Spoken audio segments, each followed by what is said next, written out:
my first industry event, which was an ARPM conference, and I think it was in 2010.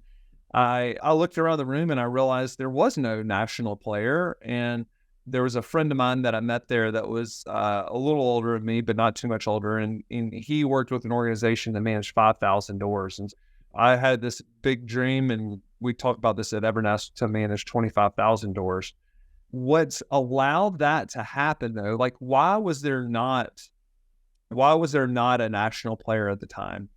The Gray Stars of the world, they never wanted to get into this because it was too hard. You have a lot of owners, you have houses scattered all over the city, a lot of drive time, logistics, communication to everybody. It was just a really hard problem to solve. And what has changed is, and I can still remember people keeping rent in Excel and or paper ledgers. And what has changed is that technology is to the point now where it allows us to scale these organizations, because technology makes things like communication a lot easier. Technology makes things like logistics and getting around a city a lot easier. Technology gives us visibility into what our day should be in workflows. And that's what's absolutely changed, is the ability for technology to be applied to what we're doing here today. Now, what hasn't changed, and what I think is probably going to be a core of what we talk about today, we certainly can talk about technology, is owners still want you to execute. They still want their property managed really well and us to execute.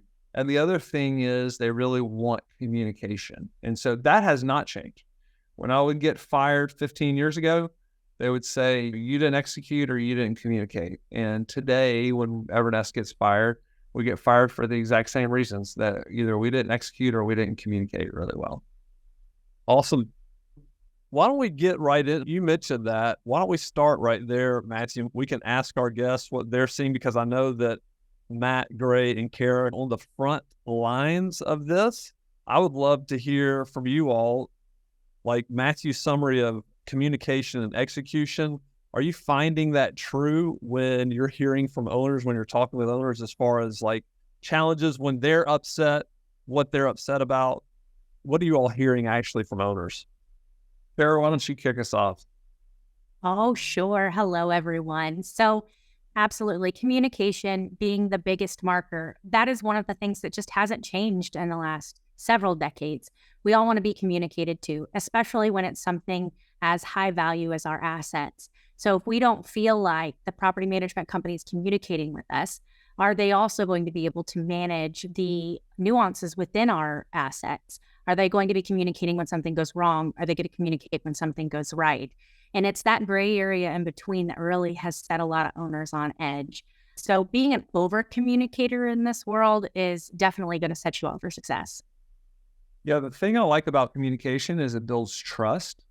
And what I have found with owners is they never close the loop. If they don't know what's going on, it's like an open loop in their brain.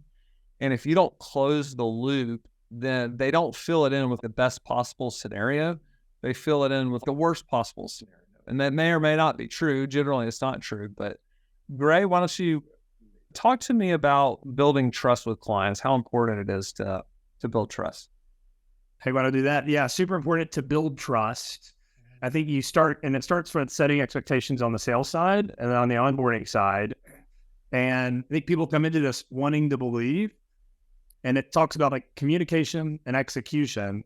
You can be really great at communicating, but if you keep telling them, hey, the rehab's not finished, or hey, we didn't get this done, that only goes so far. And so that's why you also got to be communicating. What I've seen is like high trust at the beginning, one mistake, forgiveness, two mistakes. And so the frequency and how close together the mistakes are really telling to if you can rebuild trust. Now, I think really great communication can overcome if you have executional issues. And we've seen that as we scale the business, or you have a new PM in there, that if you are great at communicating, I think it can overcome some lack of execution. And it's like when I think about communication, it's not necessarily, there's a couple different parts of it. It's how frequently you do, but it's also what you say and the context you give. And I've even been digging in because we get feedback from owners and they say, hey, the communication is terrible. And I'll look at the email log and we're responding within a very reasonable time within our SLAs. but they want to be talked to on the phone, or there's some other expectation that they have that we're not meeting. And so it's a really challenging problem to solve if you're not looking at it. Hey, are we getting the owner the information they want whenever they need it? Are we being proactive with it? So we've talked a lot about at that team. It's really challenging as you bring people in, teaching them how to communicate in this SFR world, because I think it's just different than a lot of other industries. I'll just add, real quick, two things to that. One is, if you think about the execution and you think about the communication, it's really the unforgivable combination of not doing either of those things is what's going to wind you up getting fired. The other thought that wanted to share is, like, in a world where we are getting our updates from Amazon and from online shopping and all of these things fed to us constantly. So the world around us is communicating at a higher and higher level with our clients. And I think that they're even getting used to some of that. And they're seeing us as a service provider and wanting the same type of engagement from us and the same kind of updates and the same kind of proactivity. Got a notification yesterday that my water filters weren't going to show up on time from Amazon. Like, that's what they're getting used to and what they're conditioned to.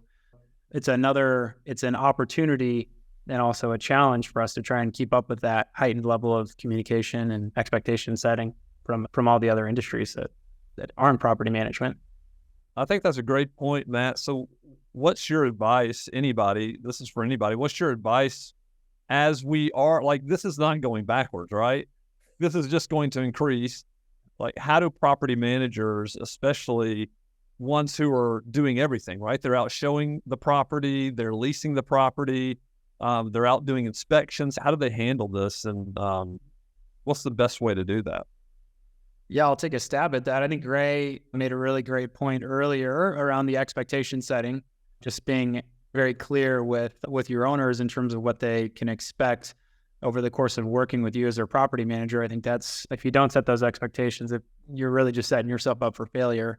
It's funny, Matthew mentioned me being a deep thinker, because I don't think of myself that way. But when I think about it, there's all these inflection points over the course of management where you can either build trust and continue in a positive direction, or you have the opportunity to erode trust and go the other direction.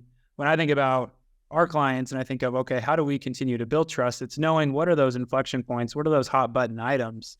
Do they have delinquency? Are they facing an eviction? Is their property being turned and they're not seeing cash flow?